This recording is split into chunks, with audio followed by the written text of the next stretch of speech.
create hypothetical security benefits, which even if they're true, we have yet to really see them pan out very much in the wild. And so it's the kind of thing where, yes, that risk is real, but what's the likelihood and the impact of that threat actually reaching you? And so this takes a bit more experience, and over time you'll see, well, yes, these concerns are real, but we've seen in the last 5 years that nothing's actually amounted to any of those concerns.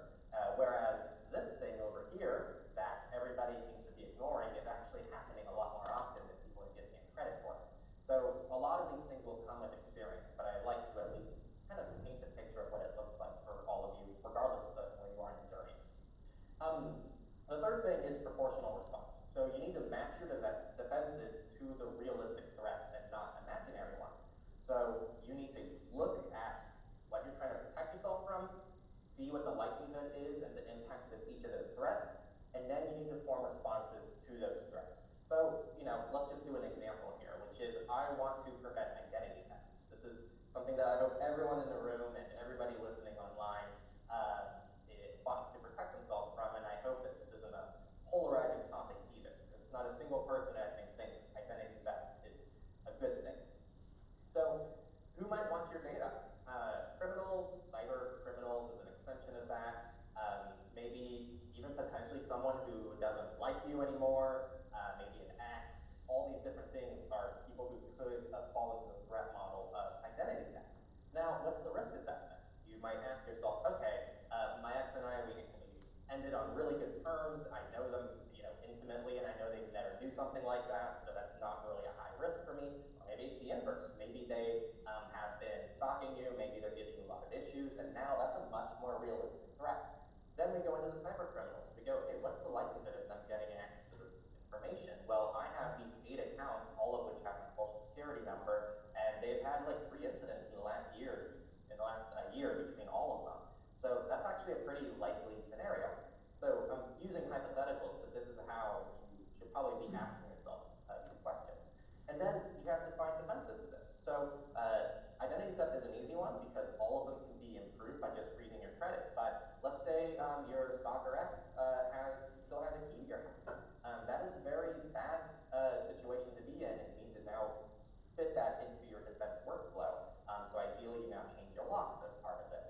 But maybe someone who doesn't have this issue never has to change their locks to prevent identity theft, which at first glance doesn't seem at all related, right? So that's why we have to go on this path, because things that might seem obvious to do to help you might not actually be helping you, but things that don't seem at all related can actually be very intertwined for a specific person. So this is what people are talking about when they say threat modeling. And then that kind of extends to section 4, which is finding and testing solutions. And this is when you're going to kind of put together what you're going to do to address those responses. You're going to find the best solution. You're going to see, okay, what's the best lock? Oh, I really like this lock, but it's really inconvenient to use, and I'm realistically never going to lock my door because of this situation. And so solutions is also very important, because you can address everything properly and still pick the wrong solutions that are too extreme or too simplistic in their protection. So I hope that gives you all a bit of a framework to help see specific threats out there. And I would love to open this up to questions at the end if you guys have any questions, because I know it's hard to get into specifics. Now, just to expand on this, does this go to the next slide? Let me see. I guess it doesn't. That's good. Okay, this got cut off, so I'm gonna just fill it in for you guys. So for me, real examples before and after. So before, I would have something like 5 encrypted email services. I had complex forwarding rules between all of them. Emails would get lost. I never knew where to email people from. They didn't know how to email me. I had manual aliasing that I was doing, and it was a mess.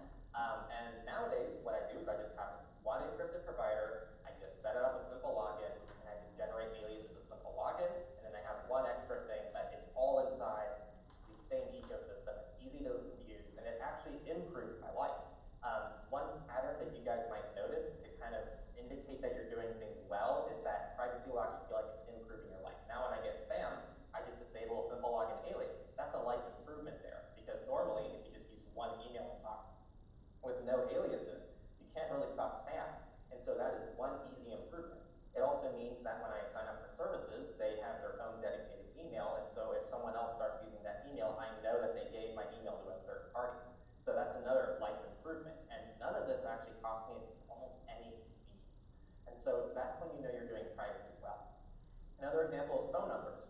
So with a phone number, back then it was having like 5 dedicated SIM cards. I had to swap them in and out of my phone manually, and it was a pain in the ass. And nowadays, it's just having my pseudo. My pseudo is a really good tool for VoIP phone numbers, and it's great to give to people that you know. And then I still have a Google Voice number that I like to use for my accounts. But it's actually a life improvement because now when I travel, I actually still get all of my texts, because when I'm going out of the country, I don't pay for an international phone plan, but I still get an eSIM that's data only, but I still get all of my texts uninterrupted, which normally isn't a thing unless you're paying your cell company extra for an international plan.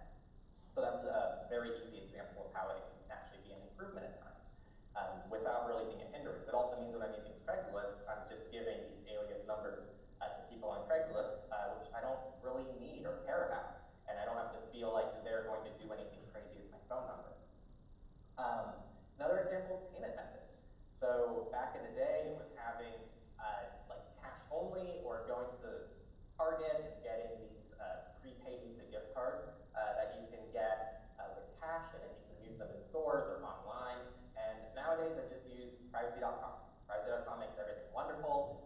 One of my credit cards also has virtual credit cards that I can generate, and that's all inside the banking ecosystem. So it's not perfect privacy, but I'm getting the benefits that I really wanted, which is I didn't want all of my emails to be in one place, and I didn't want all of my accounts tied to just me. So my email aliasing solution nowadays fixes that problem with none of the inconvenience.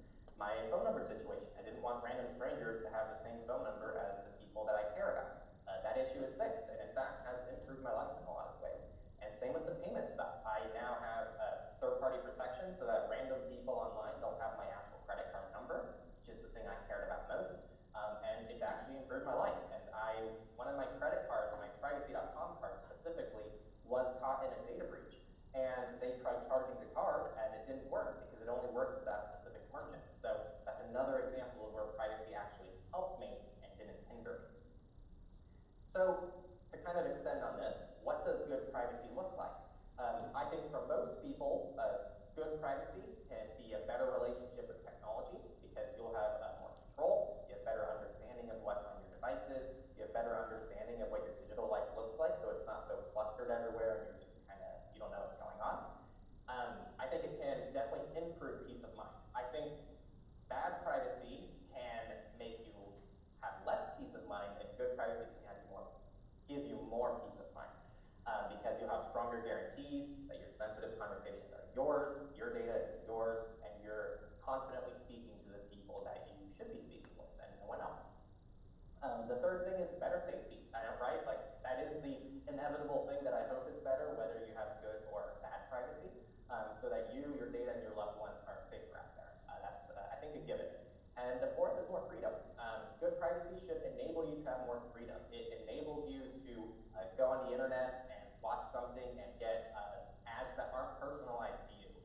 You have to have freedom to not be tied and tracked all across the internet. You also have the freedom to be yourself, to express yourself, to be creative, to create a social media account that you think is a little bit ridiculous, but you don't want tied to your personal name. That's what good privacy looks like, is you actually have the freedom to choose when you share your information with people out in the world. So, kind of summarizing some common mistakes to avoid, just trying to take some of the big bullet points from everything I've shared so far. Look out for what I call fake privacy, which is things that just look better, that don't actually change anything. A good example of this, I was in uni, and there was a person next to me that was like on Facebook Messenger or on their Windows computer, and they did something atrocious. I think they had, this was back when Facebook Messenger wasn't end-to-end encrypted, just so you all know. But then, they were doing everything wrong, and then they just had a little webcam cover, like, to tape their webcam. And, when I see that, I go, okay, that's cool. Like, I'm happy to see someone tape up their webcam. But when you see the more likely things that are likely going wrong in that scenario versus a very much more hypothetical scenario, like a targeted attack against this person, I would consider that more fake privacy, right? even though there can be situations where it helps that person, and I don't want to discourage that, there are other things that I wish that person took more seriously. Perfectionism paralysis. There's a lot of this out there in the privacy world and also just the world in general, where if there isn't quite a perfect solution yet, you just don't do it anyway, and you just throw your hands up. But we have to fight this urge because we all have it. We need to understand that improvements are improvements. And so even if something isn't perfect, even if it doesn't solve all of your privacy concerns, if it moves you in the right direction, it's still something that is worth doing. So try to avoid just getting stuck where you are. I also would try to take usability into account from day one. You can always try it and trial something before making a big move and see if it works for you first, but the important thing is to have a bit more mindfulness about the usability of the tools you're choosing to use. Because if it's inconvenient, you're going to stop using it and you're going to go back to where you were. And you might not try again because you got frustrated. So it's easier if you just take a step forward, and if that step goes well, you can keep taking steps forward as time goes on. This one really frustrates me, the Nirvana fallacy, because I see this pretty much every day. That's part of my job of being online a lot. This tool has a problem, so it's useless. I've been seeing this a lot with the Tor browser lately. People have been really quick to poke holes in the Tor implementation, and then you say, okay, so what do I use then? And someone recently unironically said Opera browser. I got a laugh. So this is kind of my point. There's this Nirvana fallacy, which is this tool has one problem, therefore it's useless. And that's just not the case. We can address issues with software, with hardware, with all of these services. It's important for us to criticize them, actually, because we need them to be as good as we can possibly make them. But that doesn't mean they're useless tools. We need to also know where we are, and we need to know that the tools we have are the tools that we have. So utilize them. And just because you find an issue with the service doesn't mean you don't. You need to avoid it outright. Also be careful with shame. There's a lot of people who will try to make you feel shame because they are doing something better than you. And this is, I think, a big tech problem in general, where it's like, oh, you use that operating system. Well, I'm on Linux, and I know the CLI, and I know all these commands. That's kind of embarrassing. I don't actually see that in real life very much. It's more of an internet problem. But don't fall for that, right? Like, you're on your own journey. Don't listen to other people's journeys. And the people who actually care about your journey and helping you are the people you want to surround yourself with. They're not going to make you feel that way. And then also, don't get stuck in your ways. I have to get myself out of this too, because I find a good workflow and I'm really happy with the things I'm doing. And then I kind of just stay stagnant. But the ecosystem does improve. So when I started my privacy journey, I talked about how I had all these email providers that I did use for different things. Nowadays, I think it was about 5 years ago, they released Simple Login for the first time. And it just completely changed the game. It makes it so everybody can alias things now. And now we have Apple, who's aliasing emails. We have ADIO. We have DuckDuckGo with email aliasing. I think Brave is talking about doing aliasing if they haven't already done so. And I think, who else? AdGuard, I think, released aliasing. So now it's just kind of this mainstream tool. Mozilla has aliasing. So keep in mind that the ecosystem does improve in many more ways, and we don't have the same ecosystem that we used to have back in the day. In fact, in a lot of ways, it's gotten better. We now have cross-platform, open-source TOTP apps for your 2FA codes. We didn't really have those 5 years ago. So the space really does get better, and it's important for you to notice when it is a noticeable improvement in an area of your life and make that pop, because it will make your life a little easier. And then the red flags. Delete everything comments. Very like, oh, yeah, you're on the internet, just delete everything. That's not helpful, it's impractical, and it's just not realistic for a lot of people. I don't need to explain that one too much. Another common thing to avoid, these are red flags, is you must use this tool. So if you have a very generic problem, like I would like my messages to be more private, they say, well, you need to use this. Anything else is compromised. That's a red flag. There are, off the top of my head, like 5 pretty decent messages out there for privacy and security. They all do a good job with varying pros and cons, and that's kind of the language you want to see. You want to see someone ask you, hey, well, what are you looking for in a messenger? What are the people around you looking for in a messenger? And here are the options that you might want to check out. That's more of the advice that you might want to see. If you're not doing X, you don't care about privacy. This is some of that shaming as well, which is, oh, you're not on Linux or you're not off of Windows yet? Do you even care about privacy? What's the point of using Signal if you're on Windows? What's the point of using this? So don't fall for that, right? That's more of that shame. Just realize you're on your own journey. You might be ahead in one area and not in another area, and that's perfectly okay.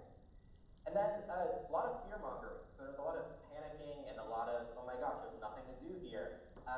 But a lot of that requires context, and a lot of that doesn't have any action. A lot of things that I think do require some panic also require some action, and there's typically action involved. So try to avoid that over the fear mongering, you know, just in itself without some kind of action associated with it. Now, I do want to add some legitimacy to my journey as well, because this is something that I don't want you all to be too safe. My journey of me going to the extremes wasn't necessarily a mistake. It was actually a part of my researching and the phases that I've gone on that led me to where I am today. So I think it's actually really important for you all to try out these tools. If you have a laptop that's Cubes compatible, go ahead and install Cubes. Have fun with it. If you have a flash drive, put Tails OS on that and boot up Tails. If you have a device and you just want to try out Briar with a friend, download Briar, the messenger, and maybe next time you're on a plane, you guys can do Bluetooth messaging together and just see how it works. You can use all these tools, so that's not the lesson here that I'm trying to give you guys. It's just that you should use them as learning experiences and figure out what the limits are and use that as research. And then I also wouldn't have understood the trade-offs that I was really making until I did the things that I did. And so now I can find the right middle ground for myself, and I gained a lot of awareness, and it's given me the ability to offer guidance to others as well. And that's something that you all can do in your lives. You don't need a YouTube channel to do it. You don't need to speak to do it. You just need to have a friend or family member who at some point has a question to give you, and you can tell them, hey, here are the typical things that you can do. I tried this one, it was a bit too much, and I think it's gonna be too much for you, so I think this is the right option for you. And it makes you a better person for people to go to advice to. So, key takeaways, and I believe this is my last slide before I open it up to questions. Start with a threat model, start with actually analyzing things critically, see the tools that serve your strategy, not the other way around. Remember that perfect is the enemy of good. Remember that other people are part of your privacy journey, that you don't live in a vacuum, and that's something that might work for you, might not work for your family, might not work for your friends, might not work for your pets. So you need to think about how it incorporates into all areas of your life and then find the right solution from there. And then when you go too far, that's okay. Make adjustments, be flexible, and be open to change, and just be mindful of the fact that you went too far and that you just need to make an adjustment.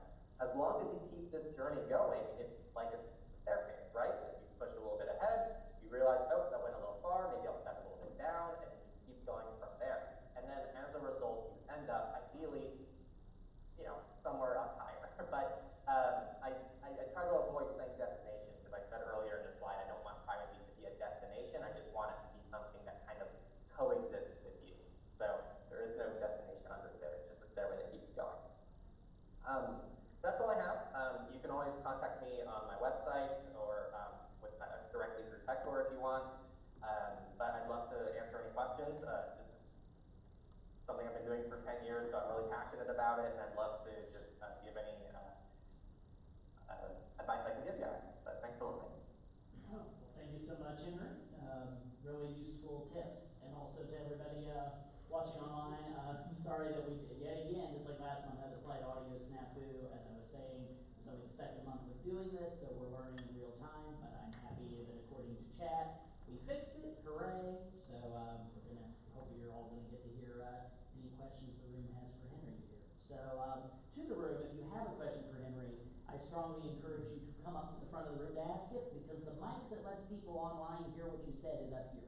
So if somebody has a question, I encourage you to come up. Who has a question for Henry?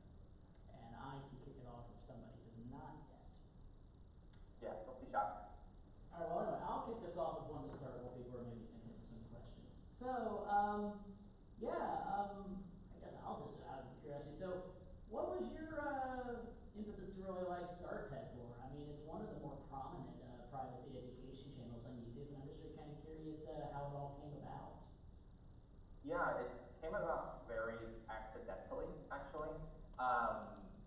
So I was going to school, and they blocked Wikipedia media at our school, and so a lot of people in their space they actually learn about VPNs first and then kind of go from there.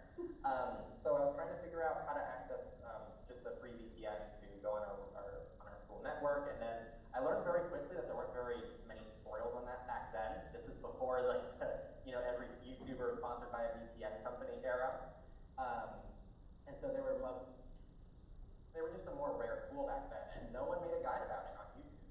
And so when I finally found a free VPN that actually let me access the sites on my school network, I just put a quick tutorial about it, and I posted that on the channel. And pretty much, I think I checked YouTube a few days later, and it had like 4,000 views, and I was like, whoa, it's pretty crazy. Like for me, I was like, that's a lot of people.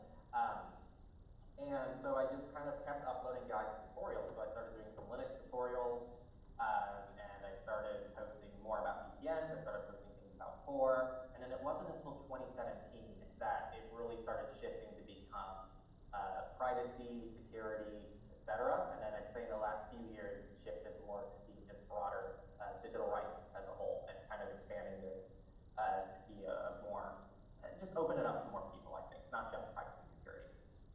That's awesome. Yeah, I'll do one more and then I will recheck the room.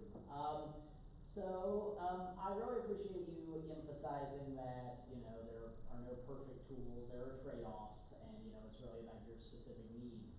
I know you talked a little bit about privacy, red flags in general, but at the same time, it's like, obviously there's a point at which the trade-offs stop being trade-offs and the tool is just bad for privacy. Do you have tips for people to figure that out? Like, speaking of VPNs, we all know about 95% of them are terrible. Are there broad guidelines one should be following when picking privacy tools to know, well, this isn't a matter of trade-offs, this is just bad? Yeah, I think, so if you're ever stuck on a tool, so let's say a VPN is a good example. Let's say you're using a VPN service and you don't know if it's still worth using, if the trade-offs are there. What I like to do, and this is what I do for myself, is I look at what's around it. Where am I actually on the spectrum of bad to good?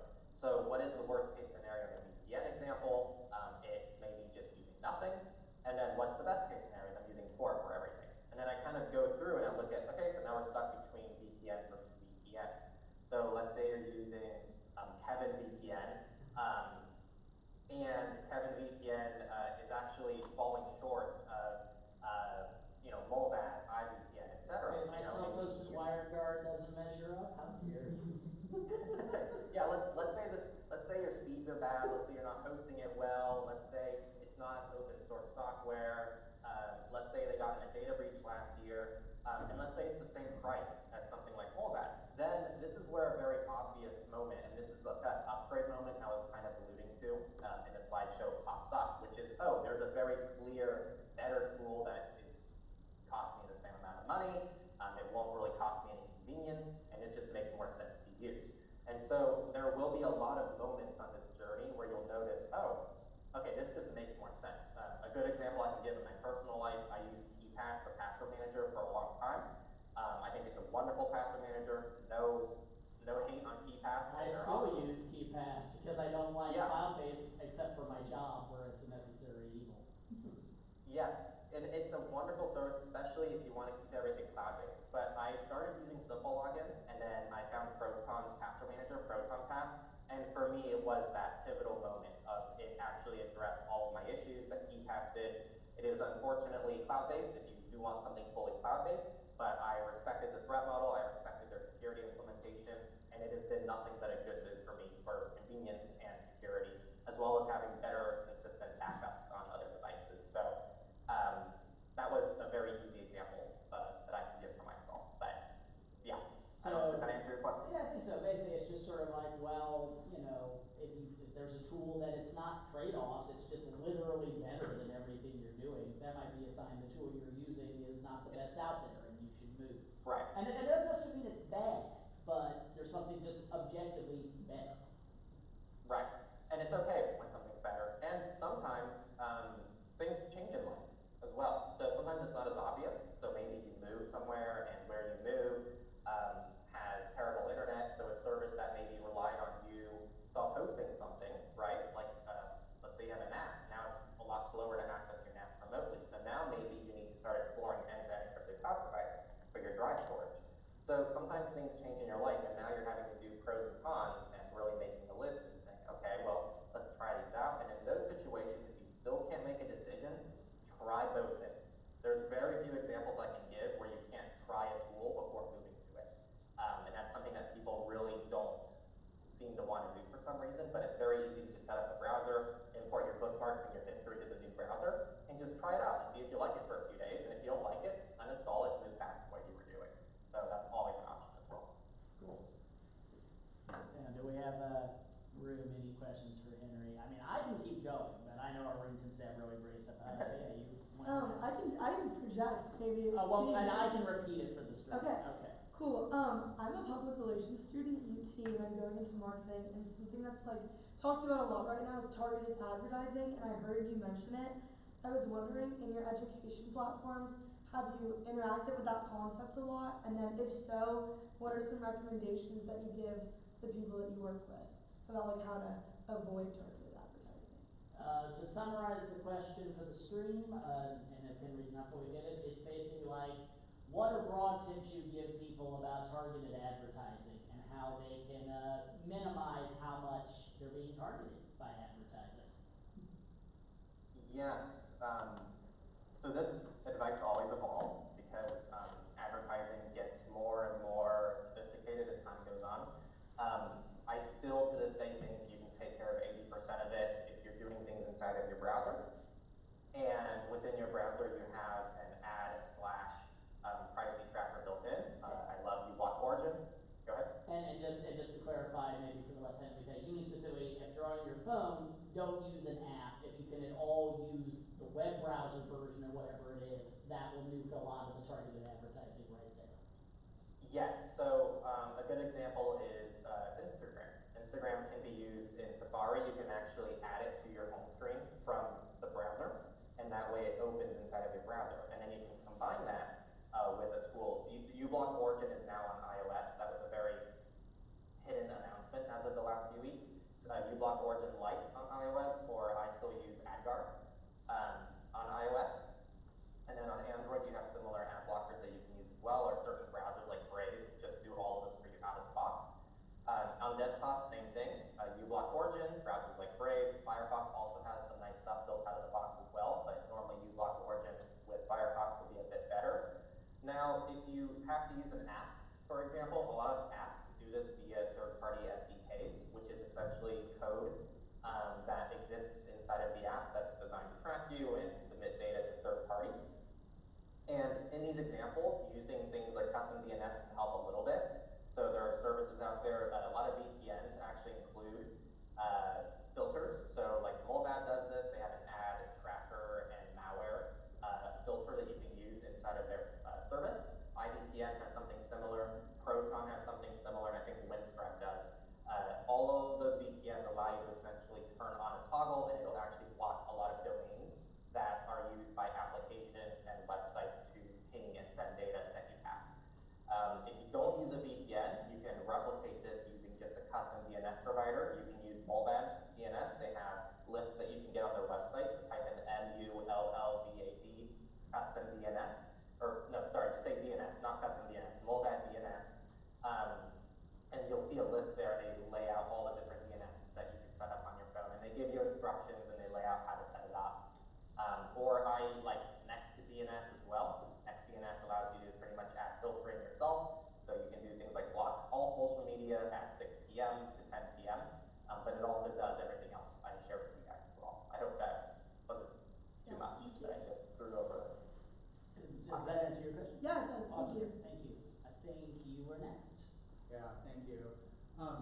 Thinking about, so the older Americans, so most of us in the room are probably de facto tech support for our parents. So my parents, 60, 70 years old, they've had their bank accounts broken into.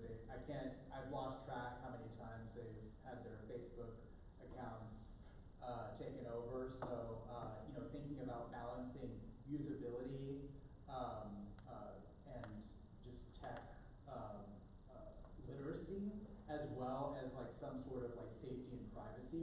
maybe the top like 3 to 5 things I could coach older Americans, including my parents, on what they should do in the next month or so.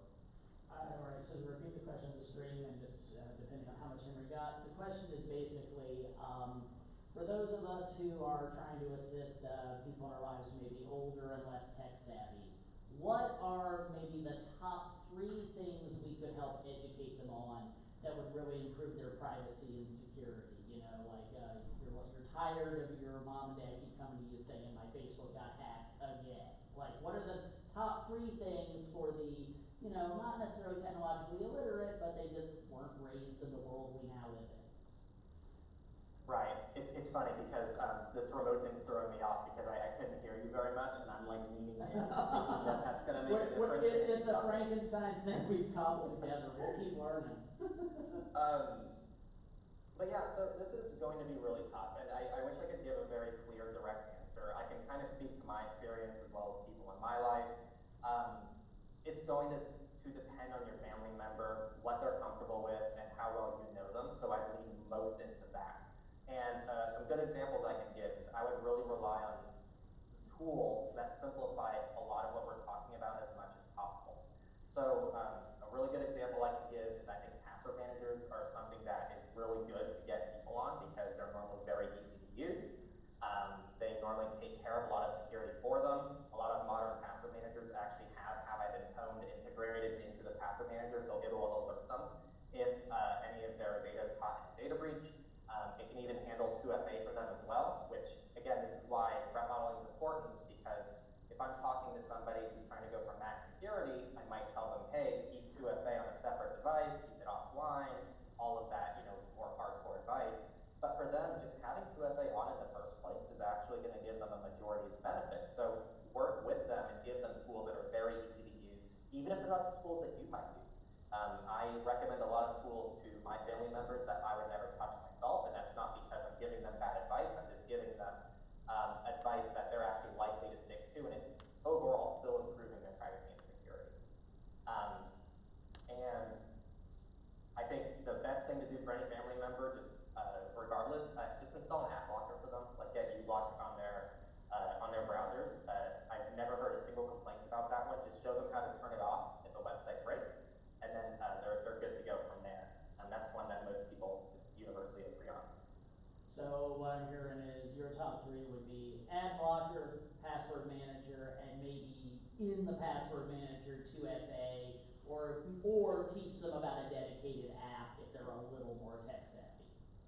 Sorry, yeah, I guess I forgot the initial question of 3 things. Yeah, password manager, ad blocker is also very important, and then I would even fill in that 3rd one with just more of a like 30-minute presentation that you give them, educating them about phishing. I think that's probably much more important than something like 2FA is important as well. It's hard to pick between all these things, but I would really just take the time and like show them what phishing attempts look like, show them common threats, and just educate them on like things that they should and shouldn't reveal over the phone or over email, and all the various areas that you know they shouldn't be sending their data off to. That's what I would recommend. And this is a sidebar that because you raised phishing, I'm curious. Would you recommend phishing education, or would you recommend trying to introduce them to like FIDO2 hardware keys, which make phishing impossible in theory? So this is why I said it really depends on the family member. Because for some family members, I can completely see the FIDO thing being actually great. Like I would just set up passkeys for them, maybe even on their hardware level, so not even a dedicated YubiKey or anything, just setting up passkeys on their iPhone, passkeys on their MacBook. They're pretty much phishing resistant. They take care of most of the security for them. But for some of them, that's actually a new thing that they're going to get confused by. They're going to go, what is this? What's a passkey? And they're going to get confused.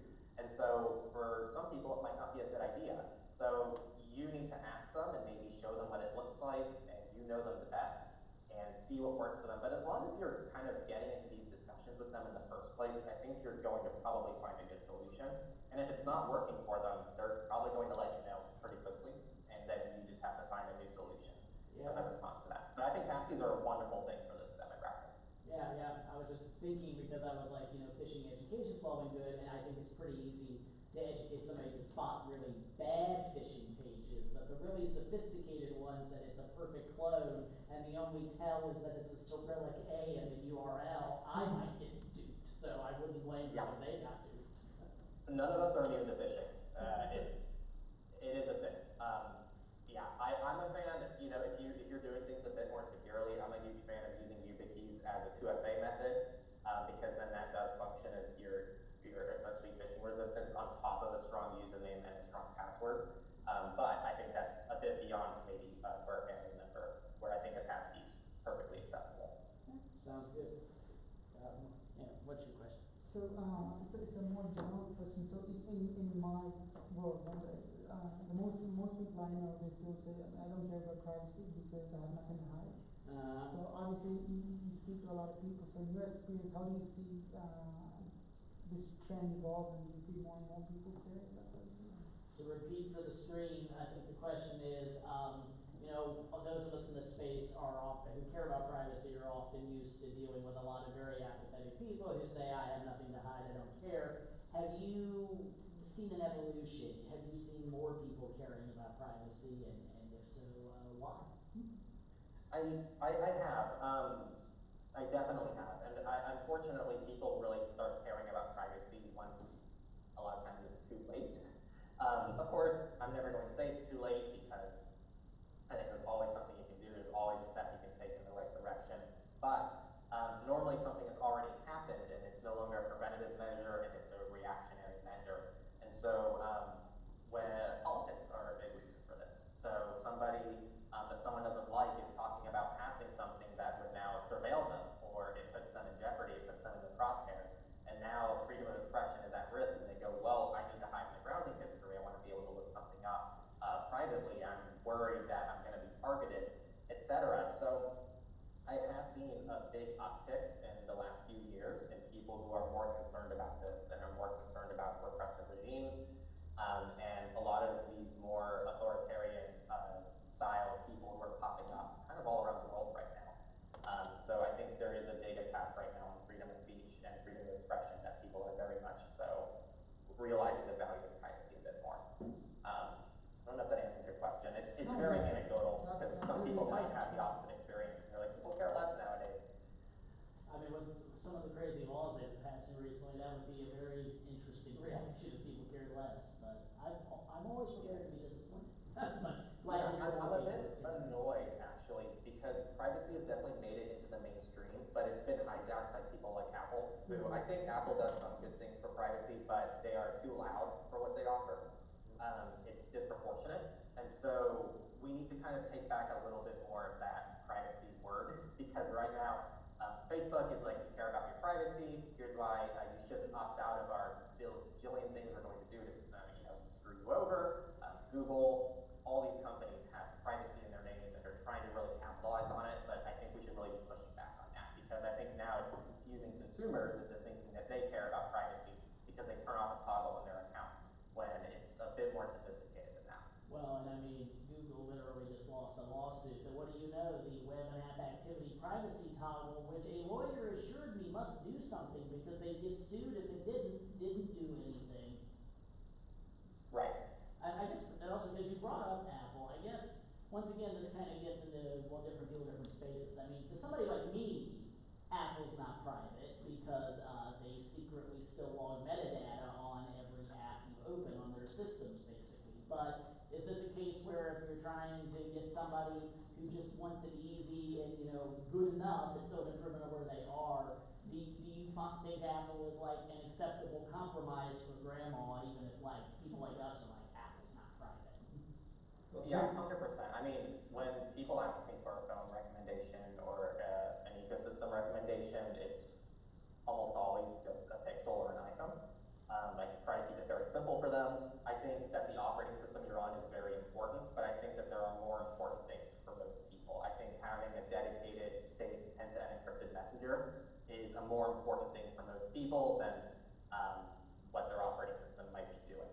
That's actually changing a little bit now, thanks to Windows and Copilot and Recall, which actually is in some ways jeopardizing some sensitive data. I mean, the OS is essentially, is just malware at this point. The OS is Windows is going in a weird direction. I mean, it always has been, but it's been getting pretty bad where what I just said is becoming a little bit less true. But even then, messengers like Signal have actually opted out of recall by default.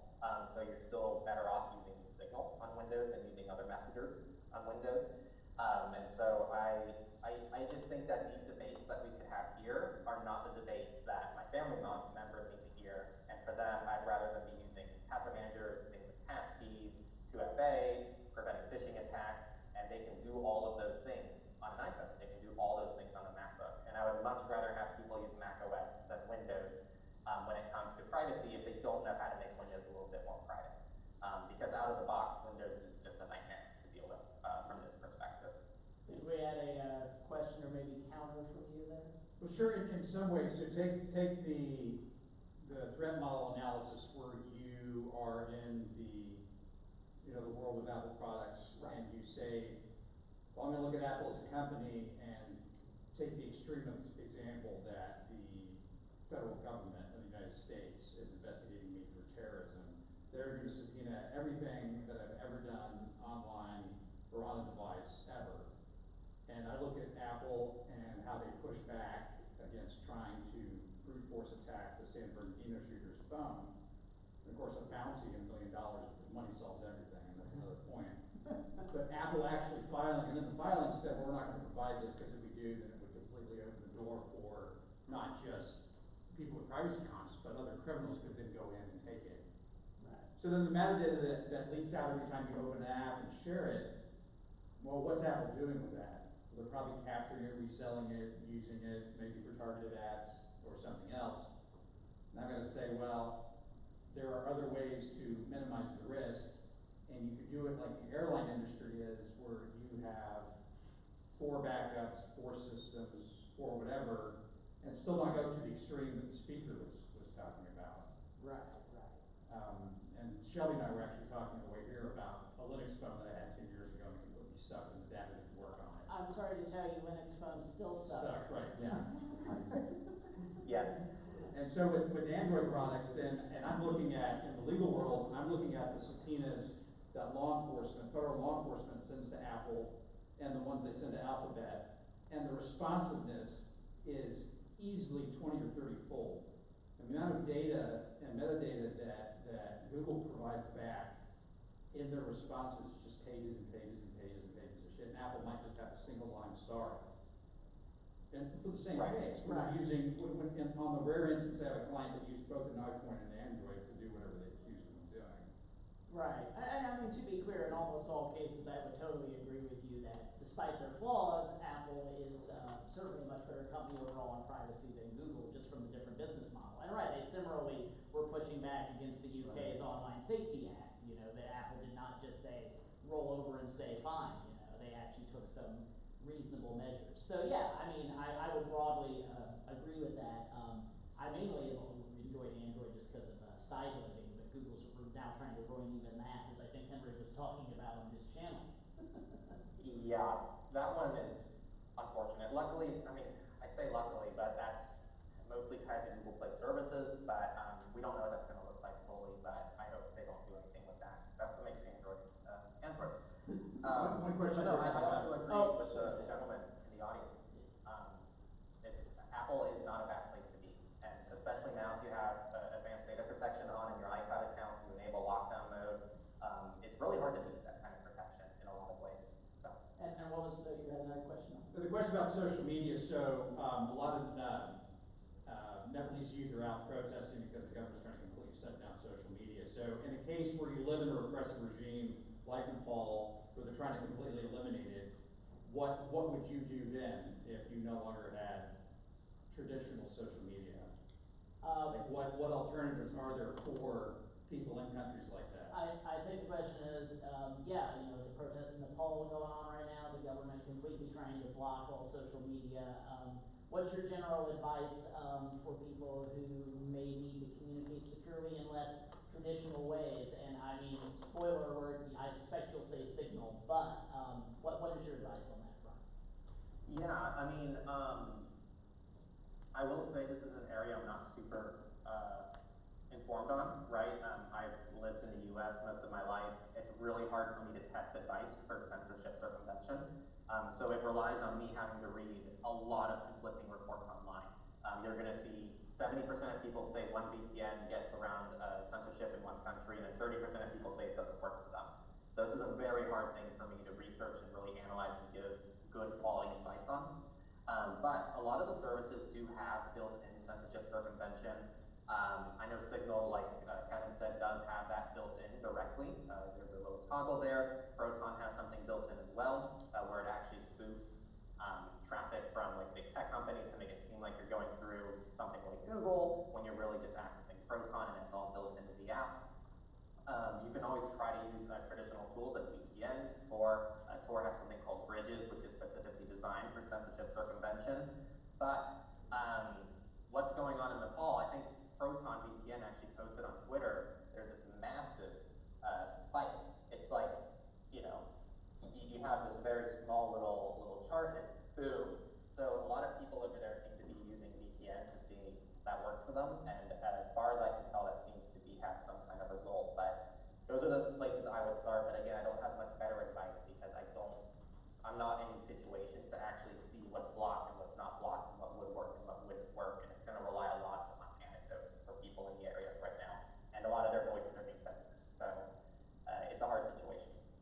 And I guess this is just some personal knowledge of mine. I might seek out, there's actually a nonprofit here in town called the Operator Foundation. They actually specialize in creating bespoke communication tools for people in repressive regimes, though I know they are currently going through a funding crisis because they depended on a lot of US grants that have mysteriously dried up recently.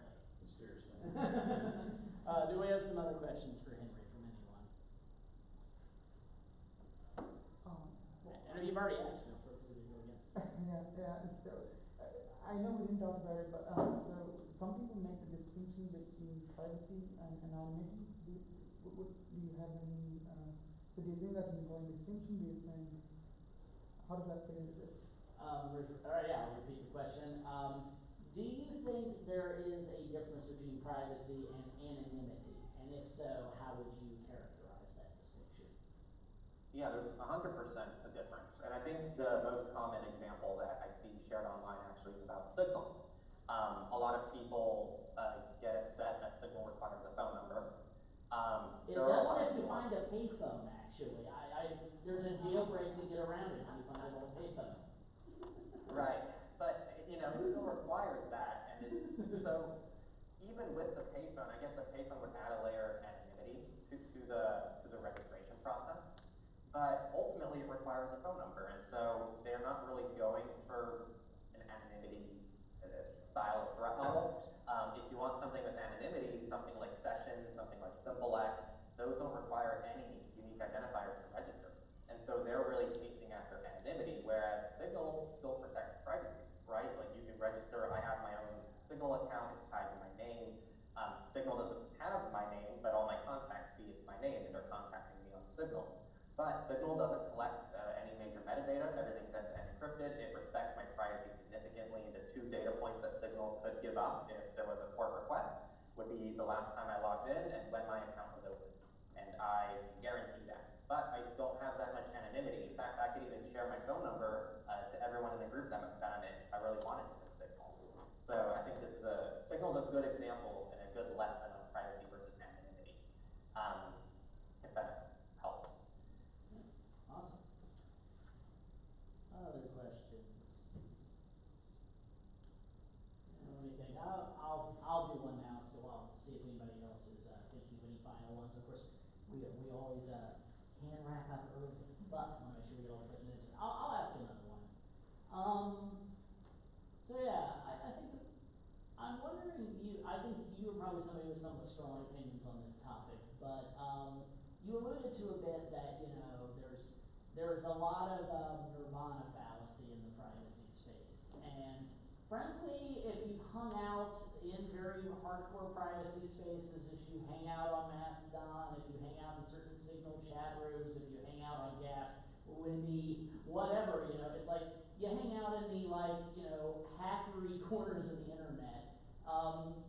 very much get some very strong opinions on privacy and the one true correct way of doing it. And I think you even alluded to, you yourself started out really being one of those people. Do you think the privacy community at large is doing itself a disservice being so gatekeepery? And how can those of us who think this is a disservice push back on those who are creating this toxicity that makes privacy seem more niche and toxic than it should seem at times? Yeah, that's a good question. So, a big mistake I've made was thinking that those voices that are very gatekeepy are the majority, and treating them that way, because they are very loud. So that's a big mistake I've made for a huge part of my time doing this and being online, is hearing these voices, hearing these people, because if you post anything online, on Twitter, it's very incentivized to be contrarian, it's very incentivized to be extreme. Those aren't the people that you actually see when you go to these cool events that you guys are hosting, like the people around you right now. Well, I don't know, they could be trolling online. They I could, don't know. but if you go ahead and talk to them, they're probably extremely reasonable. They're like, no, what you're saying makes a lot of sense, and that is most people. I can't tell you I can't tell you actually. I left a comment on a First Gazette video because I wasn't happy about it. But that is the one comment I've left on YouTube in like the last 5 years. And most people don't just, they're not doing that, right? Like most people just want the good info, they get the good info, and they head out. And so that is somebody that probably has a very healthy relationship with privacy and security. They treat it like a tool to give them a better life, and I think that's actually a really good, healthy thing. What we need to fight back against that is more of those voices. So something I keep telling people is they're like, oh, I'm a student and I had to learn how to pretty much use my Chromebook with more privacy and how to separate that from my personal life. But I don't have a very interesting story. And that's not true. They literally just told me an interesting story, and it would be awesome if they wrote a blog about it, or they posted on social media about it, or they made a YouTube video about it. And so I think the best way that we can counter, because those voices are always going to be there, the only question is how prevalent are those voices in relation to the rest of the community. And so it's really important, if you value privacy, if you value security, that you're also stepping forward and sharing your voice, even if you don't think it matters very much. Because your story will resonate with someone, and everybody's unique. They all have different workflows that they're trying. And so I think that's really the best way to tackle that kind of thing. And it's part of what's kept me going for a long time as well, and me sharing a bit more of my journey, because otherwise I think the voices that dominate the space can be a little too heavy for the average person. Have you ever,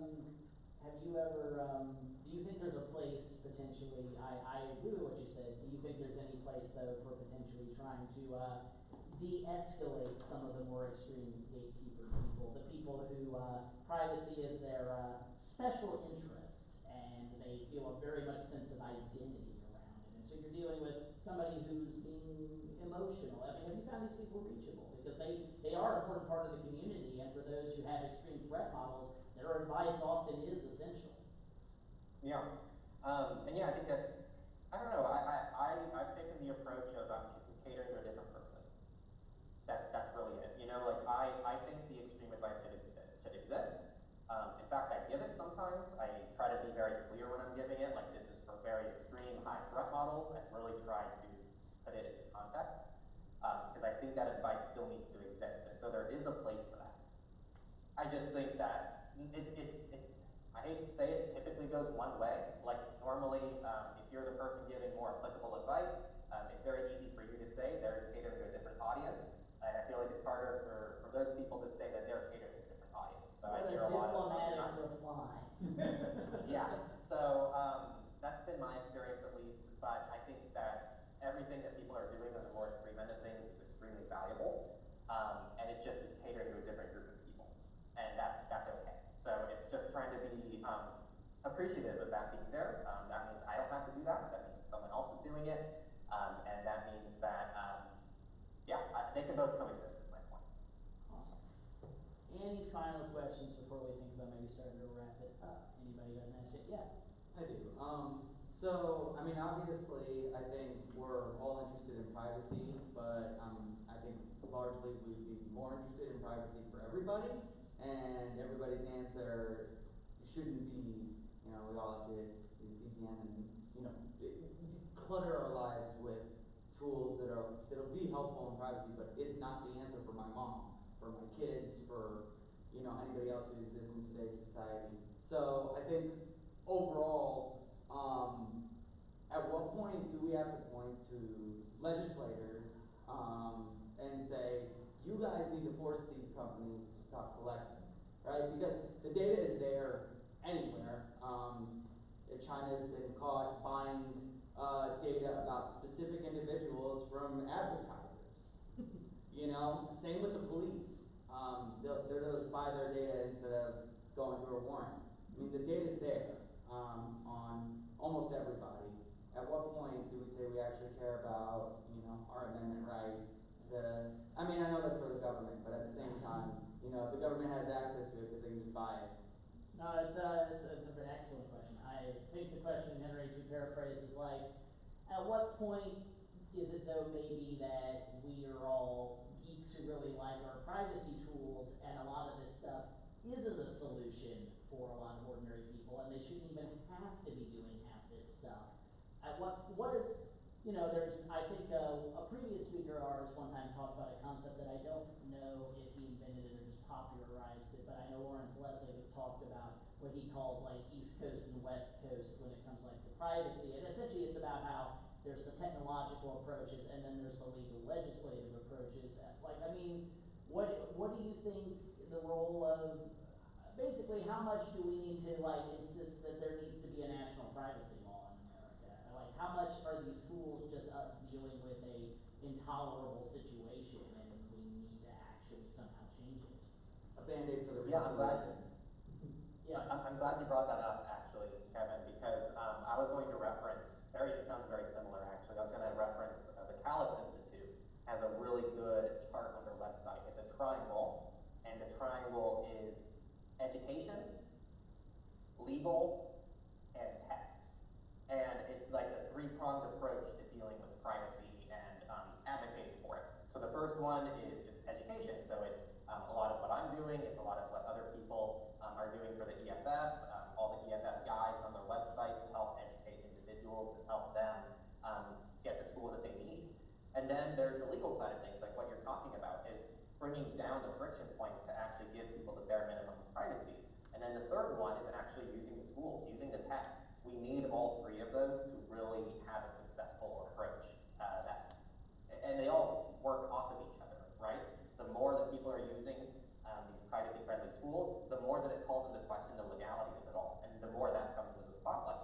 And the more that comes into the spotlight, the more we have to fight for those things, and we have to now tackle whether or not end-to-end encryption is allowed, whether it's not allowed, and the metadata protections, privacy legislation, all of those things. And then also it calls into question, how do we discuss this to the people? How do we educate people? And so this is kind of the relationship that I see happen all the time on my end. I can't tell you the best way to deal with it, but I feel like my role in it is the education aspect. And I know that a lot of people are much better at the legal side of things. Like I see someone in the back there who's doing a lot of good legal stuff. And so, yeah, so like, and the EFF fights on all three accounts as well. And so I know that you guys are doing some amazing work. And so, yeah, that's all I have to say there. Awesome. Any final questions? Okay, well, I will send this off with Henry. For people who think that you are really good at your role in educating people on privacy, what are places they can, I think you may have already alluded to this, but some people may come in late, what are places that people can see more of your work and learn more? Yeah, you can just type in Techlore, Techlore, on YouTube. There's also the website on the screen right now, techlore.tech. You can just type it into your favorite search engine. I like DuckDuckGo and Brave searched a lot, so those are two privacy-friendly ones. And that's pretty much it. You can look us up on any socials as well, on Mastodon, Blue Sky, Twitter, and I think that's it. No Facebook products, though. I haven't been able to register for Facebook, because on Facebook, you need a personal account to set up a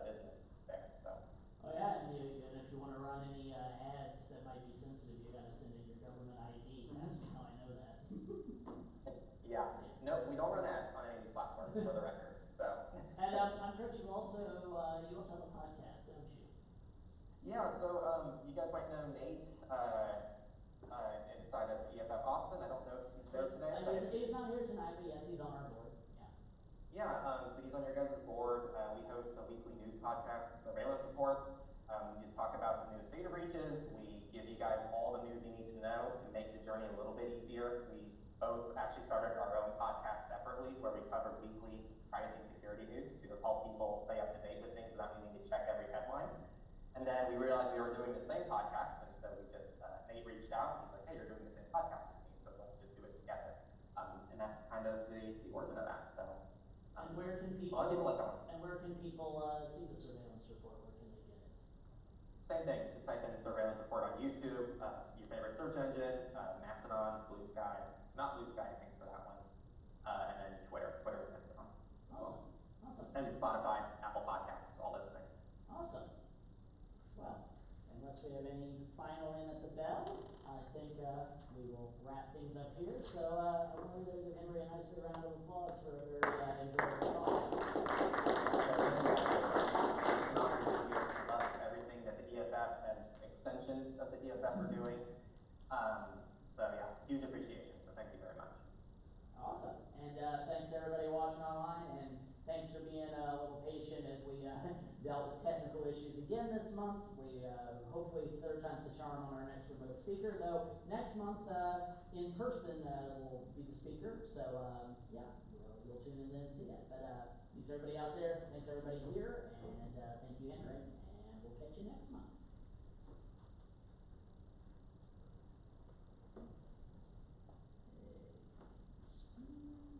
Alrighty, thank you everybody for being here. We usually go and hang out in the lobby bar and chat for a while. You're all welcome to join us. Also, if anybody needs parking validation, I have it right here. And yeah, we hope you'll stick around. And if not, we'll see you next month. Yeah, it should be a fun one with the Technology Commission, learning what that does. So yeah, thanks again.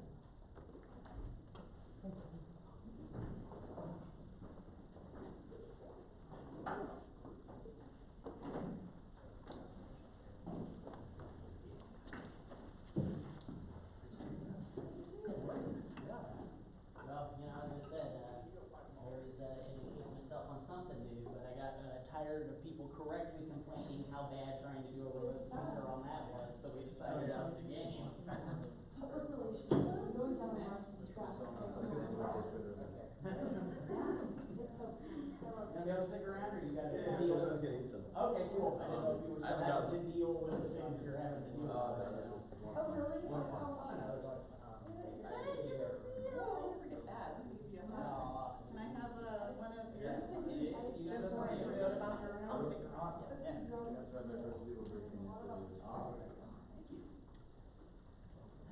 Let's see, I will.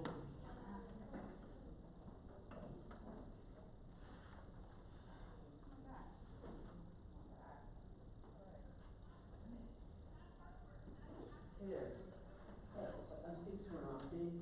Yeah. Jacob Barhoff asked me to contact you guys. So what? Jacob Barhoff asked me to contact Oh, you guys. yeah, what is, yeah, I haven't seen Jacob in a few months. Is he still out of the country right now? Or? The last time I talked to him, he was in Virginia, but Okay.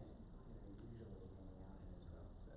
Yeah, I know he talked about maybe giving us a talk at some point. Is that what you asked me? Yeah, he wanted me to ask you about, possibly getting you to talk about, legal issues and, kind of legal issues. Yeah. Privacy, legal. Yeah, no, he has some interesting thoughts on that from the conversation I had. I don't currently have a speaker in December. I got October and November, but the second Tuesday of December at 7 p.m. is still open. Probably, okay, Yeah. yeah. I have Jacob's email. I can follow up with him, but Okay. Yeah. And yeah, you know, basically, I know I was supposed to follow up with him on various things. My apologies. okay. My wife recently got laid off, so things have been a little chaotic in our house. Basically, we're fingers crossed she has found a position that's almost a perfect fit for her resume. So we're really hoping they'll talk to her, and this may end soon. But Good yeah, luck. it's been a little chaotic recently. Good luck.